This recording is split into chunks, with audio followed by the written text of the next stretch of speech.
자, 여러분, 이제 사회적 책임, 즉 경영과 창업에 의해 7주차 여러분들 아까 첫 번째 경영에 영향을 미치는 환경 얘기를 했고요. 이제 두 번째 주제인 사회적 책임이라고 하는 내용을 가지고 이야기를 할 겁니다. 여러분들 아까 내가 그 강의 찍으면서 시험이라고 하는 부분이 26일이 9주차인 줄 알았더니 그 확인해 보니까 8주차에 해당이 돼요. 그래서 여러분은 8주차에 시험을 보는 게 맞습니다. 그래서 이번 동영상 올려놓으면 이 동영상이 원래 10월 19일까지 여러분이 듣게 돼 있고요. 10월 20일부터가 26일까지가 8주차에 해당이 됩니다. 그래서 여러분 정상적으로 8주차에 시험을 보게 된다. 그래서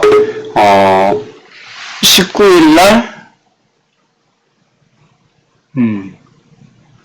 19일까지 여러분이 수업 듣고 시험을 보기 때문에 결국은 여러분의 시험 범위는 계획 수립이 아니라 여기 사회적 책임까지가 아마 시험 범위가 끝나는 것 같아요. 여기까지가 시험 범위에 해당되고요. 그 다음에 시험 이제 끝나고 26일날 끝나고 그 다음 주부터는 계획 수립에 대한 내용을 진행하도록 하겠습니다. 자, 오늘 이제 두 번째 주제죠. 사회적 책임이라고 하는 거. 우선 신문에 기고한 내용 하나를 여러분하고 읽을 겁니다. 정영태 옛날 중소기업 차장님이 기고를 했던 글인데요. 이제 제목은 CSR 기부 아닌 전략적 투자다라고 하는 거 한국경제신문에 기고했던 글입니다. 얼마 전 중소기업 사회책임 경영 포럼에 참석했을 때 중소기업의 A 사장께서 지금처럼 어려운 경영 여건에 당장 먹고 살기도 힘든데 무슨 사회적 책임입니까? 기업이 문 닫지 않고 생존하는 것만으로도 감사해야 할 일이죠. 라며 언성을 높였다. 중소기업의 사회적 책임에 대한 지원 정책을 담당하고 있는 사람으로서 참으로 답답한 일이 아닐 수 없었다. 기업의 사회적 책임은 고객, 종업원, 투자자, 금융기관, 정부, 그리고 시민단체에 이르기까지 기업과 이해관계자 집단의 기대치 균형을 맞추고 가는 기업의 행위를 일컫는다. 그런데 중소기업들은 CSR을 단순 기부나 자선과 같은 사회공헌 활동과 혼동하는 경향이 있다. 미국의 경제학자 캐롤은 CSR이란 기업이 환경경영과 정동경영을 기본으로 사회공헌 활동을 활발히 펼칠 때 비로소 완성된다고 웅변한다. 중소기업의 CSR은 전략적 투자이며 불시에 닥칠 위험에 대비하는 안전벨트와 같다. 위기와 불확실의 시대가 도래했다. 지금이야말로 중소기업이 미래를 준비하기에 더 좋은 기회인지도 모른다. 이제 중소기업들도 특수한 개별 상황을 고려해 쉽게 할 수 있는 것부터 차근차근 CSR 경영을 실천할 필요가 있다. 자, 여러분들 여기서 이제 나와 있던 내용 중에 도대체 무슨 사회적 책임입니까? 먹고 살기도 힘든데 기업이 문 닫지 않은 것만으로도 감사해야 할 일이죠. 라고 얘기를 하고 있어요. 도대체 기업의 사회적 책임의 범위는 어디까지일까? 여러분은 어디까지라고 생각을 하세요? 기업의 사회적 책임의 범위. 기업은 분명히 앞에 그 중소기업 사장님 말씀하신 것처럼 이윤을 우선시하는 집단이죠. 하지만 기업이 커질수록 이윤만큼이나 신경 써야 하는 것도 늘어납니다. 그중 하나가 바로 기업의 사회적 영향력입니다. 기업은 존재 자체만으로도 공동체나 지역사회에 영향을 주기 때문에 이에 대한 윤리적 책임을 져야 합니다. 그 활동의 일환인 기업의 사회적 책임 활동은 이제 경영활동에서 선택사항이 아닌 필수사항이 됐다라고 이제 아까는 2009년이었죠. 지금 2020년 인터뷰즈에 기고된 글입니다. 우리가 이제 윤리경영이라는 표현도 많이 써요. 윤리경영. 기업의 경제적, 법적 책임 수행은 물론 사회적 통념으로 기대되는 윤리적 책임의 수행까지도 기업의 기본적인 의무로 인정하고 주체적인 자세로 기업 윤리 준수를 행동 원칙으로 삼는 경영을 기업의 윤리 경영이다라고 얘기하고 있어요. 물론 이제 여러분이 2학년 때 배우는 전공 수업에서 경영윤리라고 하는 과목이 있어요. 이제 물론 대학교에 따라서는 윤리경영이라고 과목을 하는 경우도 있지만 전북대학교 경영학과에서는 경영윤리라고 하는 과목으로 만들어져 있죠. 여기에서 이 경영윤리, 윤리경영, 윤리경영이라고 하는 건 기본적으로 경제적, 법적 책임, 여기까지는 기본적으로 하는 거다라는 거죠. 근데 여기를 넘어서서 사회적 통념으로 기대되는 윤리적 책임의 수행도 기본적인 의무로 인정하고 적극적으로 주체적으로 해야 된다라고 얘기를 하고 있어요. 그럼 이제 오히려 이런 윤리 경영에 반대되는 용어가 있죠. 부패,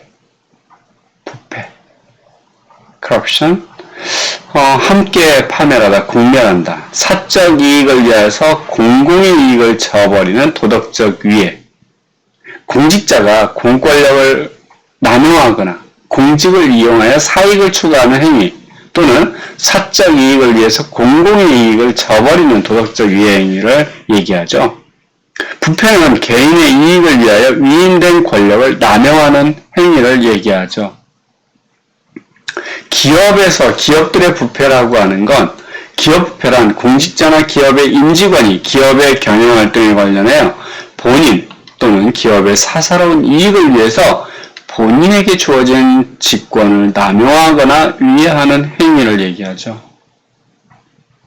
물론 우리는 이제 법에서 보면 이 남용이라고 하는 걸 상당히 좁게 해석을 하는 것 같은데, 하여튼 이 원인과 그에 따른 부패 행위를 보면 우선 공직자의 재량권 보유 문제, 이런 공직자에게 재량권이 있다 보니까 이 사람한테 뇌물을 제공해서 어떤 특혜를 받고 싶거나 어떤 특정한 비용을 부담을 감소시킬 목적으로, 예를 들어 어떤 오염 처리 물질을 갖다가 뇌물을 써서 그런 문제를 좀 쉽게 넘어가려고 하는, 혹은 또 사적인 이익 도모, 이를 통해서 리베이트를 받든가, 혹은 내부자 거래라든가 내부 정보를 이용해서 유출을 시키거나 직권을 남용하거나 직무유기하거나 횡령하거나 배임하는 경우, 이런 것들이 이제 물론 해당이 될 수 있죠. 물론 이제 여기서 경영윤리에 대해서 자세히 다루지는 않고요.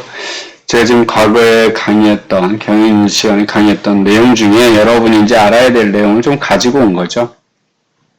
그래서 세계적으로 부패 방지를 위해서 여러 가지 지금 활동들이 이루어지고 있는데, 가장 대표적으로 이제 WTO 세계무역기구에서는 정부 조달 부문의 투명성 협정을 체결하고 있고요.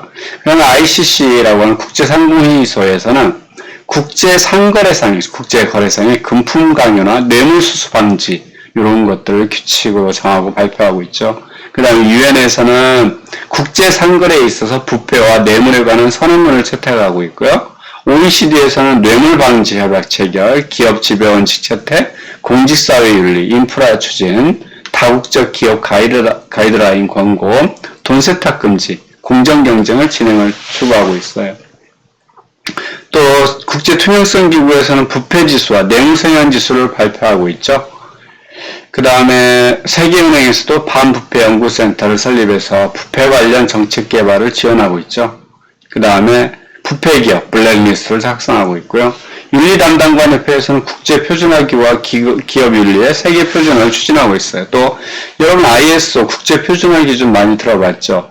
ISO 9000, ISO 9001, ISO 26000 얘기하는 것들, 사회적 책임의 국제표준 ISO 26000을 갖다 여기서 제정했죠. 그 다음에 기업, 공공기관, 시민단체 등 모든 조직에 적용되는 이 표준이죠.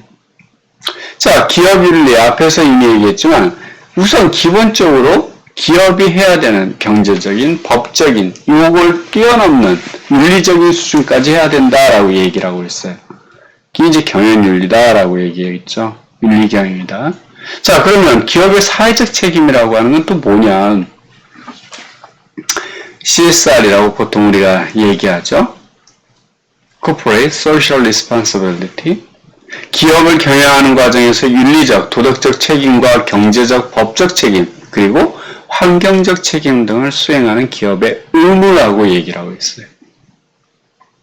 즉 아까 얘기했던 그 밑에 단계를 다 뛰어넘어서 윤리적, 도덕적 책임과 경제적, 법적 책임 이제 밑에 기본적인 거죠. 환경적 책임 등을 수행하는 기업의 의무다. 기업 활동을 통해서 이해관계자 여러분 앞에서 봤죠? 이해관계자를 만족시킬 뿐만 아니라 기업이 속한 공동체 및 사회의 경제, 사회, 환경 등과 관련된 문제를 해결하는 데 있어서 일정 역할을 담당해야 할 임무나 의무가 있다. 실제 이해관계자라고 하는 건 그 기업으로 인해서 이익을 얻거나 손해를 얻는 사람들, 관련된 사람들이 다 이해관계자예요. 그래서 이제 여기 기업의 사회적 책임 4단계 모형에서는 기본적으로 경제적, 즉 이윤 창출을 통해서 기업을 영속성으로 유지시켜야 된다. 그리고 기본적으로 해야 되는 책임을 기초로 하고 있다. 가장 다른 거에 실제 기업이 이 경제적 수익 창출이 일어나지 않으면 이 다음 거는 이루어질 수가 없죠. 왜? 이미 여기서 기업은 끝나버릴 거니까. 파산할 거니까. 가장 기본적인 거다. 이게 쌓여져야 그 다음 단계로 올라갈 수 있는 거죠. 그래서 그 다음에 이제 야, 돈 벌었으니까 기본적인 거 지켜야지.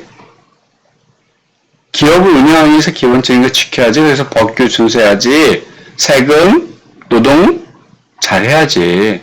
법은 사회에서 옳은 것과 그른 것을 코드화한 것이죠. 그래서 여기는 1, 2단계는 당연히 수행해야 되는 의무예요. 그러면 요 3단계가 뭐냐? 윤리적 책임 단계. 아까 법적, 경제적인 걸 뛰어넘는 거, 윤리경영에서 얘기했죠. 법적으로 강요되지 않아도 사회 통념에 형성된 윤리적 기준을 기업이 자발적으로 따르는 거다. 해악을 피하고 옳은 것, 정의로운 것, 공정한 것을 하는 것이다. 이게 바로 윤리경영이다. 결국 윤리경영은 경제적, 법적 책임 수행은 물론 윤리적 책임의 수행까지도 기업의 기본 의무로 인정하고 있고 그 다음 단계로 넘어간 게 바로 자선적 책임, 박애주의적 책임이라고 얘기하죠. 경영활동과는 관련 없는 문화, 기부, 자원봉사, 선량한 기업, 시민사회 기업, 삶의 질을 향상을 이끌어내는 것이다. 앞에서 맨 앞에 기관 그래서 중소기업 사장님이 말씀하셨던 게 뭐예요?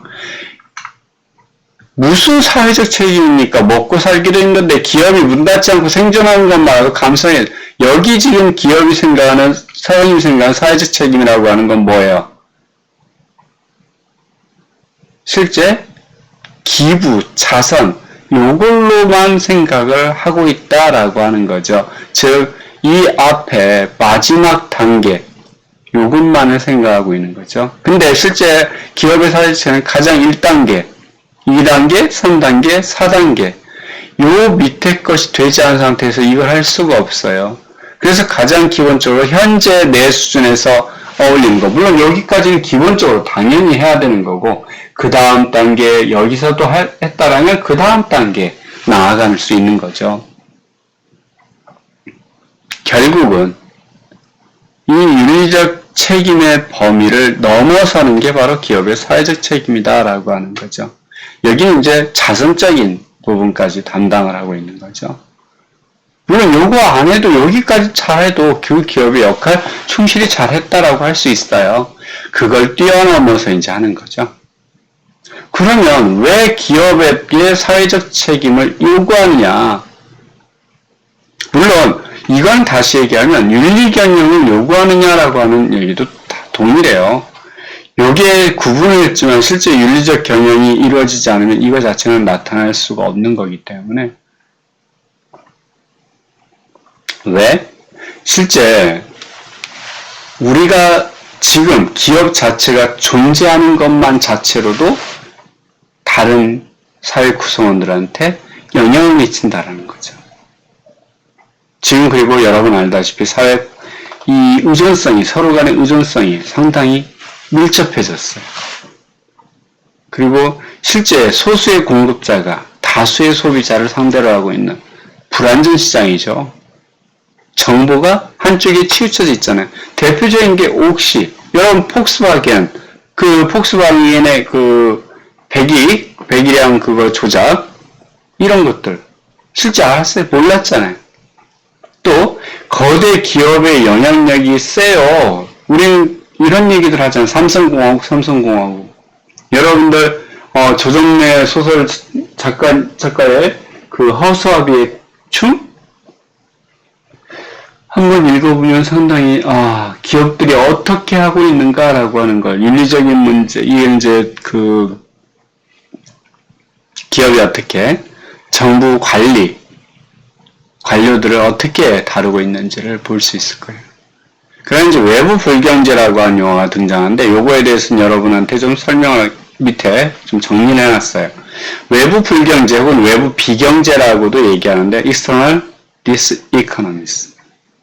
생산자나 소비자의 경제활동이 시장거래에 의하지 않고 직접적으로 또는 부수적으로 제3자의 경제활동이나 생활에 영향을 미치는 것을 외부 경제 효과라고 하는데 그 영향이 이익이면 다른 사람에게 나는 그냥 했는데 그게 내 일을 한 것뿐인데 파장이 돼서 그에 대한 연관돼서 다른 사람이 그냥 그걸 구입한 게 아니라 혜택을 받다라고 하면 이거는 외부 경제.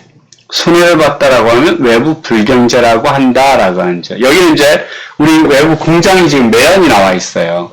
저 공장으로 인해서 그 주위에 사는 사람들이 목에 감기나 이런 게 많이 걸렸어요. 그럼 뭐예요? 손해가 지금 해가 끼쳐진 거죠. 여러분들 그 전에 한동안 이제 나왔던 게 익산에 어떤 그 사료 만드는 비료 공장이었나? 사료 공장이었나요? 근데 담배, 연초 이런 거 막 그 갖다가 거기서 쌓아놔가지고 그것이 오히려 그 지역 주민의 암 유발을 갖다가 시켰다라고 하는 게 나왔잖아요. 근데 그 회사는 분도 파산해버렸어요. 누구한테 손해배상을 청구할 수가 없는 상황이 돼버린 거죠. 결국 이런 외부 경제 효과가 있으면 시장기구가 지금 완전히 작동해도 최적의 배분이 실현되지 못한다. 왜? 공짜로 이 혜택을 누군가가 보고 있기 때문에 그 사람은 실제 그냥 자기가 돈을 들이지 않으면서 혜택을 누리고 있는 상황. 이런 게 벌어진 거죠. 또 누군가는 내가 원하지 않는 걸로 인해서 내 애가 몸이 안 좋아지고 그리고 비용이 들어갈 수밖에 없는 상황이 벌어진다라는 거잖아요. 결국은 이러한 외부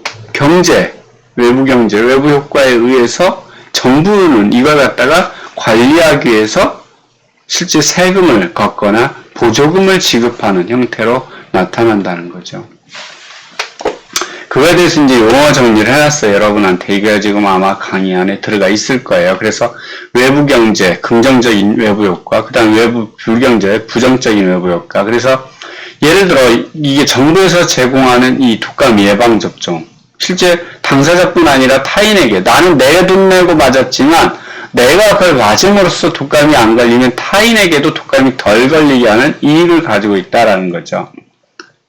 실제. 그 다음에 여기 또 이제 과수원 주인이 자신의 이익을 위해서 지금 과수원을 잘 갖고 있단 말이에요. 열심히. 근데 옆에 양봉업자가 나한테 지불을 하지 않고 벌을 키우고 그 벌들이 내 과수원에 와서 꽃들을 갖다 수분시켜주기도 하지만 또 그 꿀을 따가서 꿀을 갖다 만들어요. 그걸로 해서 양봉업자는 돈을 벌어요. 나한테 돈 줬어요? 돈 안 줬어요. 자, 얘는 이제 자동차 매연, 공장의 오염 배출, 담배 연기, 옆집의 요란한 음악 소리 이런 것들이 다른 사람한테 손해를 입힌다라는 거죠. 그런데도 그 사람들이 비용을 지불하지 않아요. 실제 요거에 대해서는 여러분이 이제 읽어보면 되고요. 자, 기업의 사회적 책임이라고 하는 거 사례를 좀 가져왔어요. 우리는 이제 행남자김. 행남자기는 노사 간의 협력이 잘 이루어지는 기업으로 유명하다. 지난 1940년 창사 이래 단 한 차례도 노사 붕괴가 발생하지 않았을 뿐만 아니라 IMF 사태 이후 구조조정기에도 300여 명의 잉여 인력이 발생했지만 단 한 명의 해고도 없이 노사 합의로 고용 유지 훈련을 실시해 다른 기업의 본보기가 되고 있다. 이 회사의 노사 신뢰 관계는 1997년 외환위기 때 그 빛이 더욱 발했다. 이듬해 3월 시작된 임금 협상에서 임금 동결과 함께 전 사원이 150%, 200% 수준의 상여금을 반납하면서 고통을 분담했다. 외환위기 이후에도 노조는 5.5 운동, 즉 OS 실천, 5% 수율 향상, 5% 비용 절감, 5분 일찍 시작, 5분 늦게 퇴근을 자발적으로 실천해서 생산성을 향상시키고 제조 경비를 절감으로 약 7억 6천만 원을 절감하는 데 성공했다. 그러나 외환위기 여파는 쉽게 치유되지 않았다. 2001년에 어려워진 경영 여건을 개선하기 위해 목포에 있던 공장을 정리하면서 잉여 인력 150명이 발생했다. 이 가운데 희망자 40여 명은 여주 공장으로 재취업되고 50여 명은 인근 다른 공장을 일할 수 있게 해줬지만 60여 명은 마땅한 자리를 찾지 못했다. 행남자기는 15억 원을 투자해 맡긴 제조업체인 행남식품이라는 계열사를 살리기 위해서 60여 명을 재고용하고 모 식품회사에 납품하도록 했다. 이는 노사협력을 통해 구조조정의 위기를 극복한 사례로 60년 넘게 지속되온 노사 간의 신뢰에 기반하여 이루어지게 되었다.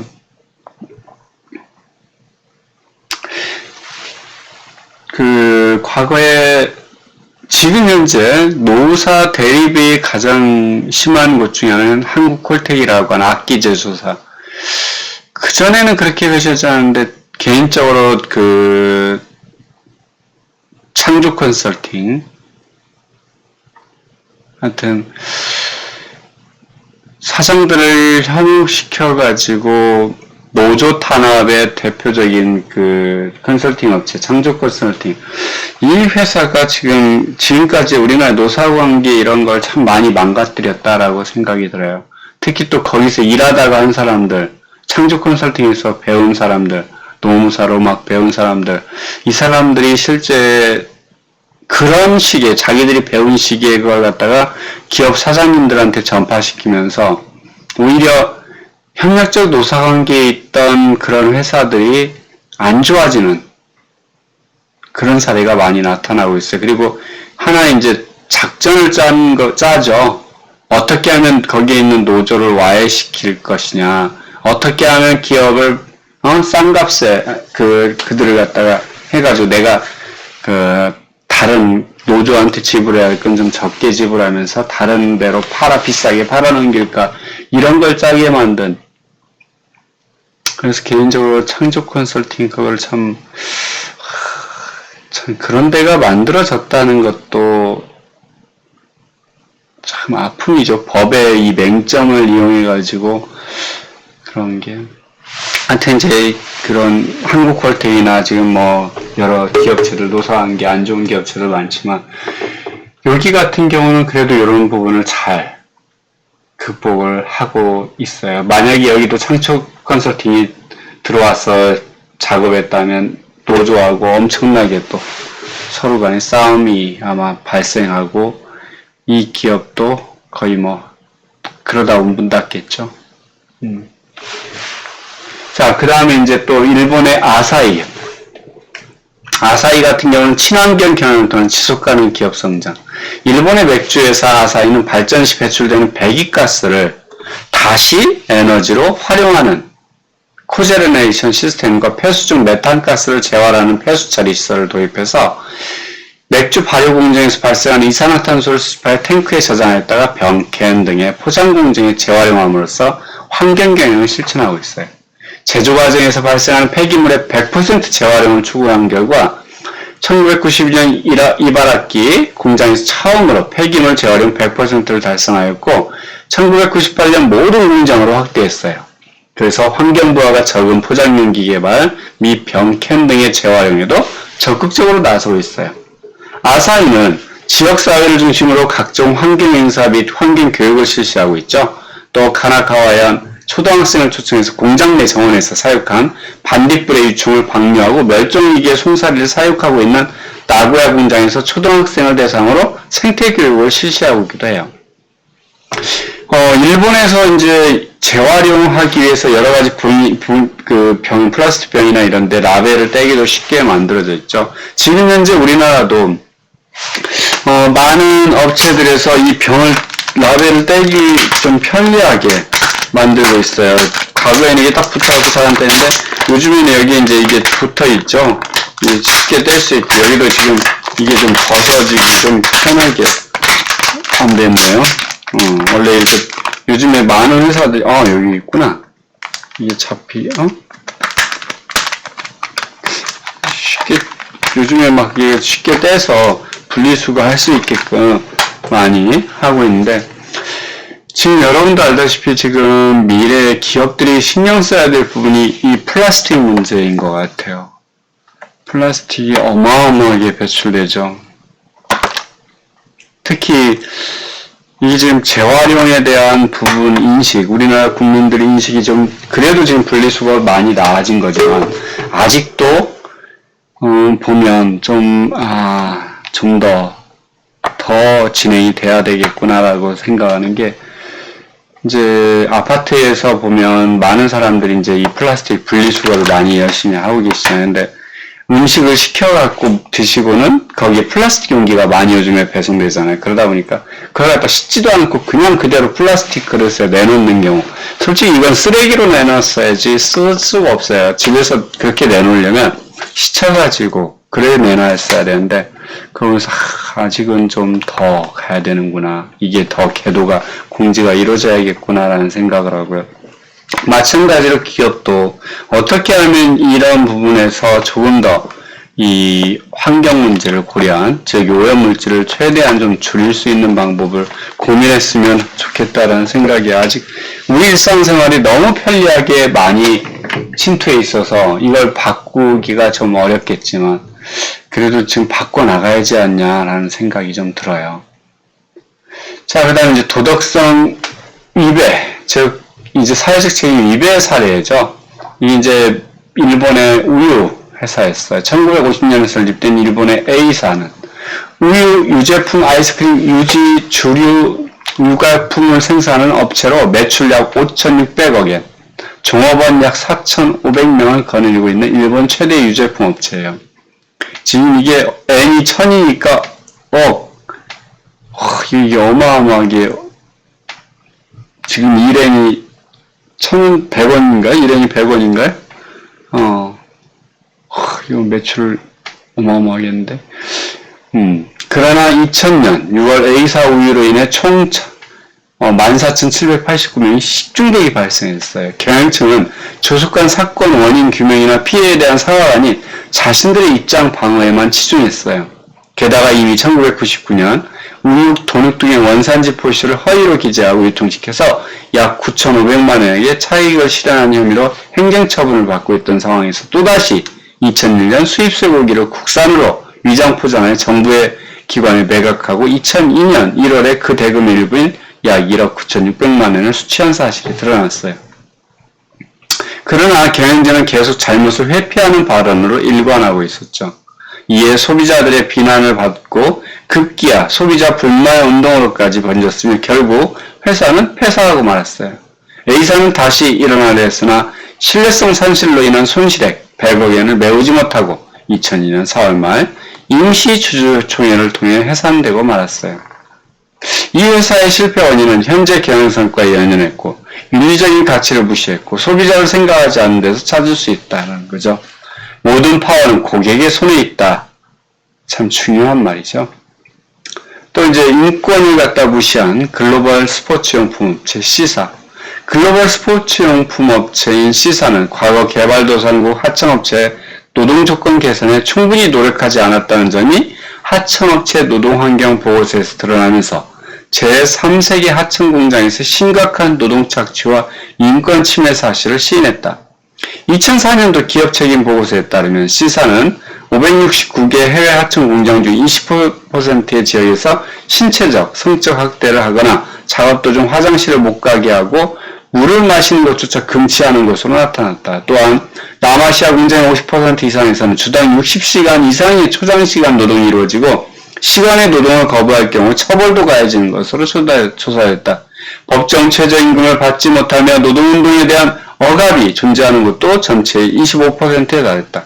이러한 내용이 알려지면서 시사에 대한 불매운동이 진행되었으며 기업의 이미지는 심각한 손상을 받게 되었다. 그 결과 매출이 37%나 급감하는 등 파산 위기에 직면하기도 했다. 이후 시사는 협력업체에 대한 인권보호 추진을 통해 인권과 관련된 위배 사례가 발생하지 않도록 적극적으로 노력하고 있다라는 거죠.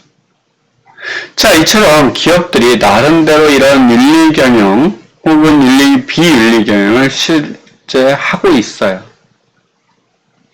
이제 이렇게 사례가 아니라 그냥 간단하게 정리를 해봤어요. 기업의 비윤리적인 경영의 사례들.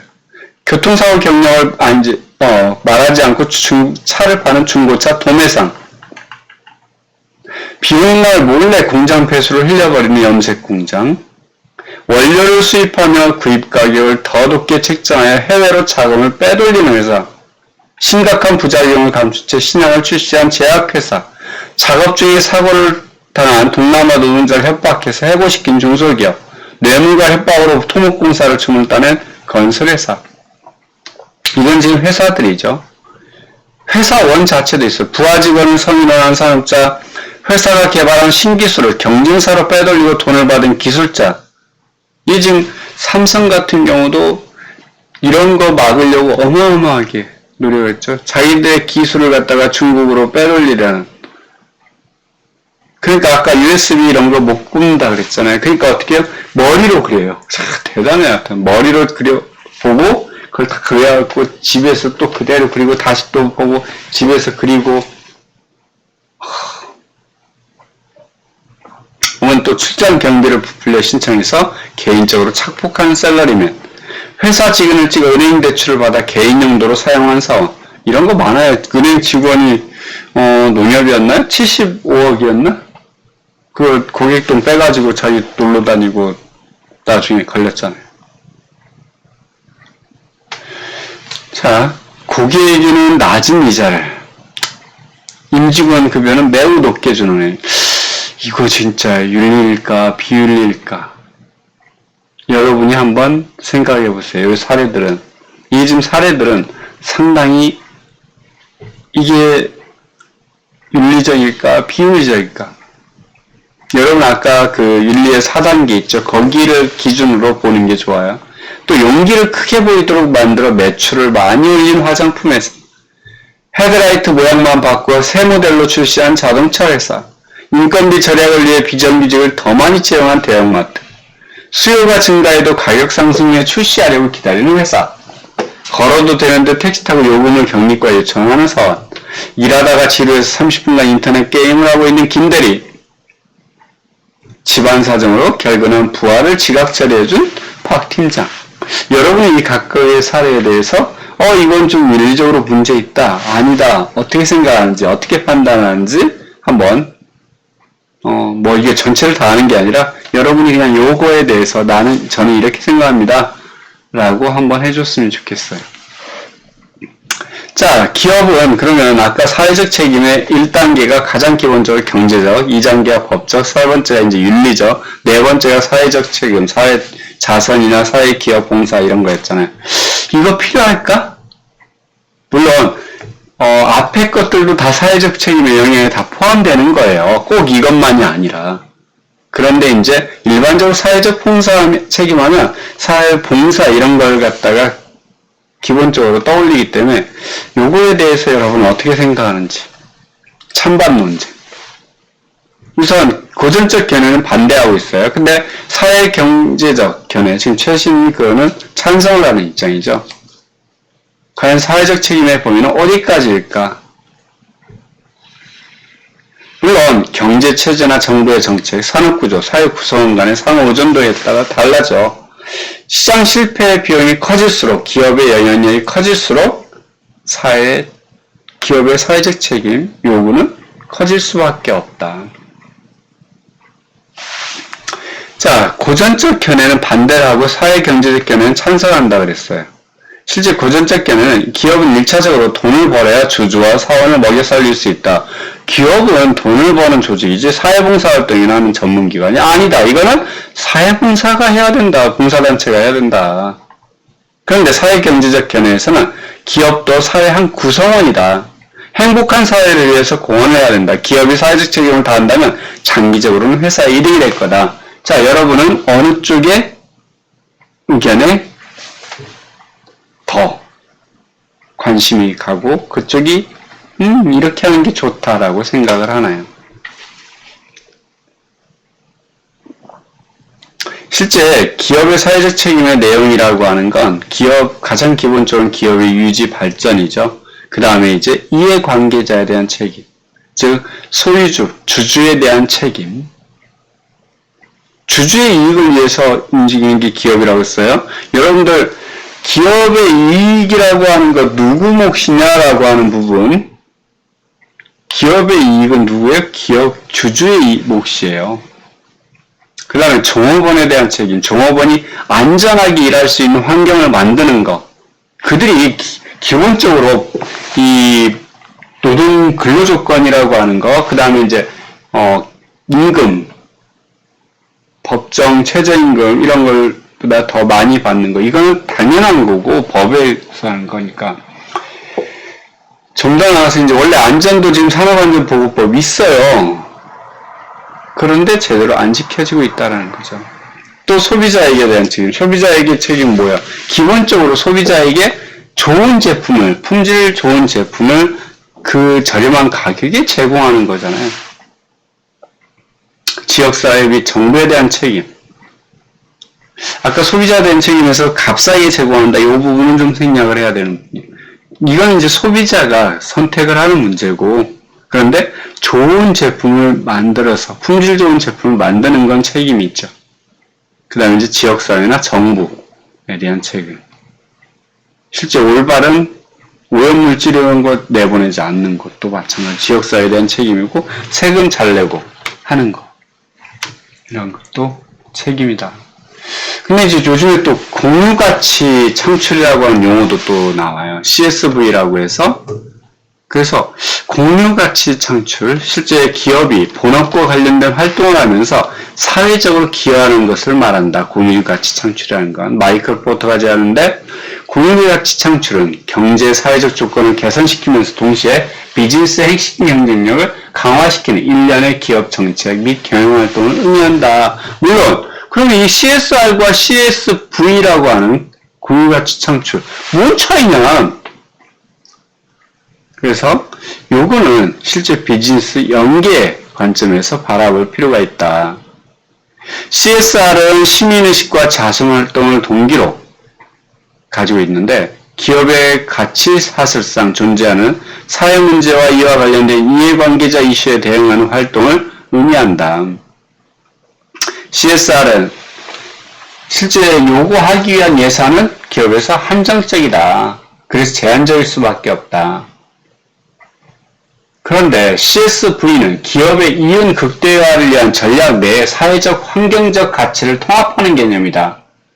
비용으로 인식되는 CSR과 다르게 CSV는 기업의 사회 경제적 효용을 증가시키는 점에서 기업의 경쟁을 위한 기회에 초점을 맞추고 있다. 그래서 차이가 있다라고 얘기하고 있지만, 즉 CSV는 CSR의 개념이 변목 더 확장된 거다라고 이제 요 마이클 포터나 그 학자들은 주장하지만, 실제적으로 여기서 얘기하는 것도 결국은 다 CSR에 포함된 내용이죠. CSR에서 계속 논의되어 왔던 내용들이고요. 근데 이제 요즘에 최근에 공유가치 창출이라고 하는 용어들이 등장하기 때문에 여러분한테 설명하기 위해서 또 CSR과 도대체 뭔 관계냐라고 하는 걸 보기 위해서 얘기한 거고요. 자, 기업의 이념과 목표의 연계. 실제 요즘에 이제 기업들이 사회적 책임이라고 하는 걸 많이 이제 함께 하려고 노력을 하고 있다. 물론 다 그런 건 아니죠, 아직. 그래도 장기적이고 근본적인 전략적 활동, 예를 들어 교육사업이나 중소기업을 위한 무상지원 교육 등도 하고 있다. 또 사원의 능력을 개발하고 생활을 보장할 수 있게 또 글로벌화를 추진하고 있다는 거죠. 실제 사회봉사했을 때의 결과, 사회적 책임을 달성했을 때의 결과는 우량 기업, 수익과 사회적 책임의 이해관계는 긍정적이다라는 거죠. 오히려 수익 감소와는 무관하더라. 사회적 책임한다고 해서 수익이 감소되거나 그러진 않는다라는 겁니다. 그리고 오히려 이해관계자들이 좋아한다라는 거죠. 이해관계자 같은 주변을 둘러싸고 있는, 기업 주변을 둘러싸고 있는 이해관계자들이 좋아한다라는 겁니다.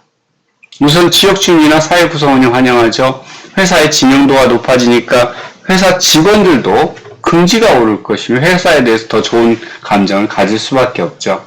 또 고객은 싼 제품과 서비스를 개발해서 시장에 공급한다면 더 편리하게, 더 좋은 제품을 활용할 수 있는 거고, 주주는, 투자자들은 이왕이면 평판 좋은 회사의 주식을 소유하고 싶어 하죠. 그래서 결국은 하는 것이 이득이다라는 결론을 낼 수밖에 없다라는 겁니다.